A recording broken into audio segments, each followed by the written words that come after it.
আসসালামু আলাইকুম viewers, welcome back to my channel সুরাইস কুকিং লাইফ। আজকের আয়োজনে আপনাদের সবাইকে স্বাগতম। আজকে তৈরি করে দেখাবো ঘরোয়া উপকরণে পাস্তা রেসিপি। এটা আপনারা যদি তৈরি না করেন তাহলে বুঝতেই পারবেন না এটা বানাতে এতটাই সহজ এবং খেতে এতটাই মজা। আমি বাড়তি কোনো মশলা দিইনি, ঘরোয়া উপকরণে এটা তৈরি করে দেখিয়েছি। আমাদের যা যা প্রয়োজন হবে, এখানে আমি 2 কাপ পাস্তা নিয়েছি। আমি একটা লম্বা এবং একটা পেঁচানো পাস্তা নিয়েছি। এটা জাস্ট সৌন্দর্য দেখানোর জন্য। আপনাদের হাতের কাছে যদি 1 পদের পাস্তা থাকে, সেই 1 পদের পাস্তা দিয়ে তৈরি করতে পারবেন। এখন আমি এখানে চিকেন নিয়েছি। আমি যেহেতু চিকেন পাস্তা তৈরি করে দেখাবো, তাই আমি এখানে চিকেন নিয়েছি। এখানে চিকেনগুলো এরকম ছোট ছোট কিউব করে কেটে নিয়েছি। এখানে পেঁয়াজ বাটা দিচ্ছি আধা চামচ, রসুন বাটা আধা চামচ এবং আদা বাটা আধা চা চামচ। এগুলো ম্যারিনেটের জন্য দিচ্ছি। লাল মরিচের গুঁড়া ঝাল অনুযায়ী আপনারা দিবেন। হলুদের গুঁড়া আধা চামচ এবং এখানে শুকনো মরিচ টেলে নিয়েছি, সেটা দিয়েছি আধা চামচের একটু কম। এখানে কালো গোলমরিচ আধা চামচের একটু কম। লবণ দিয়েছি পরিমাণ মতো। আপনাদের হাতের কাছে যদি কালো গোলমরিচের গুঁড়া না থাকে তাহলে আপনারা এটা স্কিপ করতে পারেন। আমি যে মশলা দিয়েছি এটা হয়তো বা আপনাদের হাতের কাছে অবশ্যই থাকবে, কারণ এই মশলাগুলো ঘরে অবশ্যই কিন্তু অ্যাভেলেবেল থাকে সবার ঘরে। তো এখানে আমি পানি নিয়েছি পর্যাপ্ত পরিমাণে। পাস্তাটা সেদ্ধ করতে কিন্তু একটু পানি বেশি নিতে হয়, তা না হলে কিন্তু পাস্তার গায়ে গায়ে পানি থাকলে পাস্তাটা ভর্তা হয়ে যাবে। তো এখানে তেল দিয়েছি একটু এবং লবণ দিয়েছি। এটা জাস্ট পাস্তাটা যেন একটা আরেকটার সাথে না লেগে যায়, এর জন্য এই তেলটা দেওয়া। তো এখন আমি সম্পূর্ণ পাস্তাটা দিয়ে দিচ্ছি এবং এটা সেদ্ধ করে নিচ্ছি ঢেকে। এটা প্রায় সেদ্ধ হতে 5 থেকে 7 মিনিট সময় লাগবে। যতক্ষণে সেদ্ধ না হয় আপনারা এর কাছ থেকে লড়বেন না, তা না হলে কিন্তু অনেক সময় আছে এটা সেদ্ধ হয়ে গলেও যেতে পারে, তখন কিন্তু ভর্তা ভর্তা লাগবে, এটা খেতে ভালো লাগবে না। তো এটা যখন এরকম সেদ্ধ হয়ে যাবে, এই যে দেখতে পাচ্ছেন, তখন এটা নামিয়ে এটা কিন্তু একবার ধুয়ে নিতে হবে। তো আমার এটা নামিয়ে নিয়েছি। এখন আমি চলে এসেছি রান্নায়। এখানে আমি তেল দিয়েছি একটা প্যানে পর্যাপ্ত পরিমাণে। তেলটা যখন একটু গরম হয়ে এসেছে, আমি 2টো ডিম দিয়েছি। ডিম দুটো আমি একটু লবণ এবং কালো যে গোলমরিচের গুঁড়া সেটা দিয়ে আমি এটা ঝুড়া ঝুড়া করে ভেজে নেব। এই ডিমটা যদি আগে ভেজে তুলে রাখি তাহলে কিন্তু খুব সুন্দর একটা ফ্লেভার আসে এবং ডিমটা কিন্তু খুব সুন্দর ঝরঝরে হয়। এটা কিন্তু পেঁয়াজের সাথে দিলে এই ঝরঝরটা থাকে না, তাই আপনারা আগে ভাজার চেষ্টা করবেন। আমি যেভাবে দেখিয়েছি সেভাবে প্লিজ একবার বাসায় ট্রাই করে দেখুন। এটা খেতে এতটাই মজাদার হবে যে আপনার কল্পনার বাইরে। তো এখন আমি আরেকটু তেল দিয়েছি। তেলটা দেওয়ার পরে এখানে আমি রসুন কুচি দিয়েছি প্রায় 2টা মিডিয়াম সাইজের, 2 টেবিল চামচের মতো।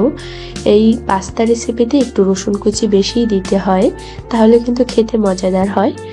তো রসুনটা একটু ভাজা ভাজা হয়ে আসলে, যখন ব্রাউন কালার হয়ে আসবে প্রায়, দেখতে পাচ্ছেন রসুনটা খুব সুন্দর একটা ফ্লেভার অ্যাড হবে, তখন কিন্তু আমি এখানে পেঁয়াজ কুচি দিচ্ছি প্রায় হাফ কাপের একটু বেশি।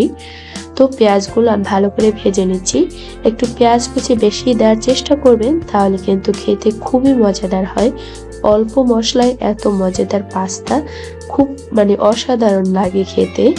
তো আমি পেঁয়াজটা যখন একটু নরম হয়ে এসেছে, তখন আমি এখানে দিয়ে দিচ্ছি আমি যে আগে মাংসটা ম্যারিনেট করে রেখেছিলাম সেই মাংসটা।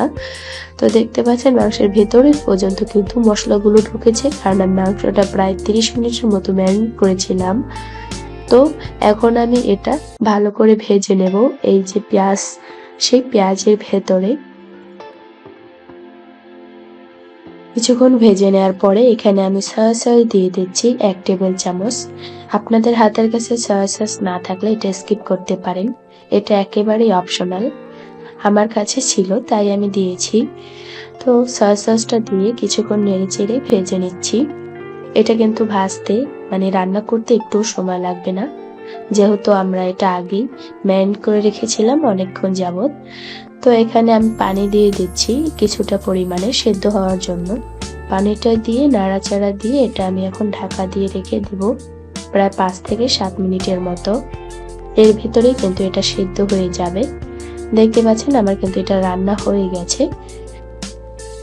এটা কিন্তু অল্পক্ষণের ভেতরেই কুক হয়ে যাবে, রান্না হয়ে যাবে খুব তাড়াতাড়ি। এই পাস্তাটা এত সহজেই রান্না হয়ে যায় এবং এত অল্প উপকরণে এত মজাদার রেসিপি পাওয়া যায়, আপনারা না তৈরি করলে বিশ্বাসই করতে পারবেন না।